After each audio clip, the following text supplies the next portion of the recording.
আপকি আদালতে স্বামী রামদেবের বিরুদ্ধে অভিযোগ হলো যে উনি ব্যবসার ভিত্তিতেই চলেন। স্বামীজি, আপনি মানবেন যে যত টাকা আপনাকে মানুষ দিয়েছে অত টাকা আর কোনো বাবা পাননি? আমি মানুষের থেকে আমার একটা বড় কাজ করার ছিল, এই কাজটা বোধহয় গভর্নমেন্টের করার ছিল। কোনো গভর্নমেন্ট করেনি। দেশের স্বাধীনতার পর প্রকৃতপক্ষে দেশের গভর্নমেন্ট লুট করেছে। যতটাই দেশকে ইংরেজরা লুট করেছে বোধহয় তার চেয়ে বেশি 50 বছরে দেশের নেতারা এই দেশটাকে লুট করেছে। সেটা কোনো ব্যাপার না।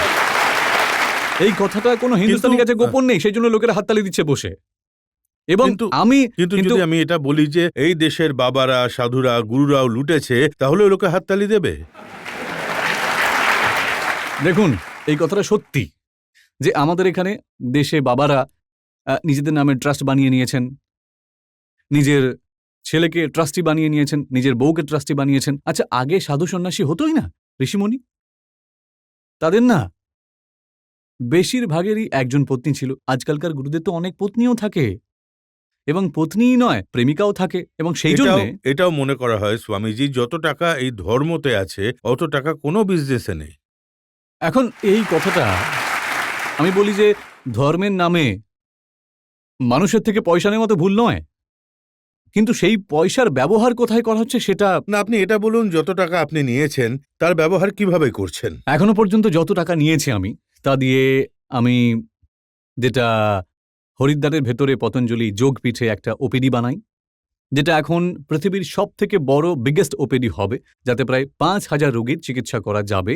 এবং প্রতিটি ব্যক্তিকে যেখানে ফ্রিতে পরামর্শ, মানে একজনও ব্যক্তির থেকে 1 টাকাও কনসালটেন্সি ফিজ নেওয়া হবে না, বরং গরিব মানুষকে ওখানে বিনামূল্যে ওষুধের প্রায় 90% পর্যন্ত ছুট দেওয়া হয়, যাতে মানুষ অপব্যবহারটা না করতে পারে। আমি যা নিয়েছি 1 টাকার হিসেব নিকেশ দেশের যে কোনো ব্যক্তিকে আমি দিতে পারি।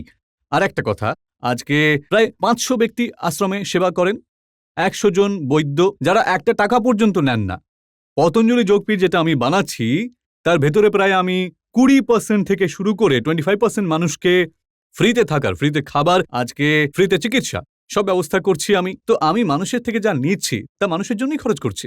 স্বামীজি, এটা কি বাণিজ্যকরণ নয়? যেখানে আপনার ক্যাম্প হয় তার বাইরে ওষুধের দোকান খোলা হয় বিক্রির জন্য।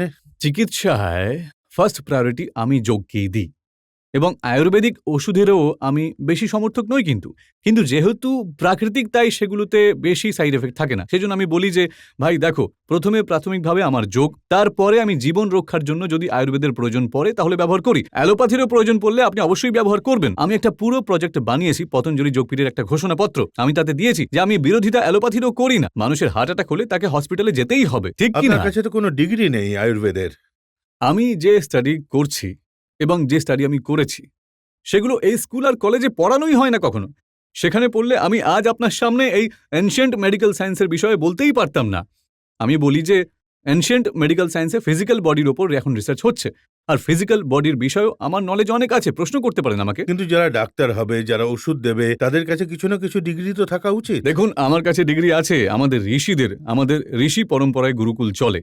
আমাদের গুরুকুল সংস্কৃতি যা আজও জীবিত, সেই পরম্পরায় আমি অধ্যয়ন করেছি, এবং সেই পরম্পরায় অধ্যয়ন করে আমি বেদাচার্য, আয়ুবেদাচার্য, দর্শনাচার্য যা পরম্পরা ছিল, সেই পরম্পরাকে এখন আপনি ভারতের পরম্পরাকে যদি অস্বীকার করেন তাহলে হয়তো একটা প্রশ্ন করতেও পারেন আপনি আমাকে। এবং দেখুন, আজকে আপনাকে বলছি, আজকে যে এই যে কবিরের ওপর পিএইচডি করা হয়, তুলসীদাসের ওপর মানুষ পিএইচডি করে, মহর্ষি চড়ক এবং সুশ্রুতের ওপর পিএইচডি করে, আমি আপনাকে লিখে দিচ্ছি কিছুদিন বাদে স্বামী রামদেবের ওপরেও মানুষ পিএইচডি করবে।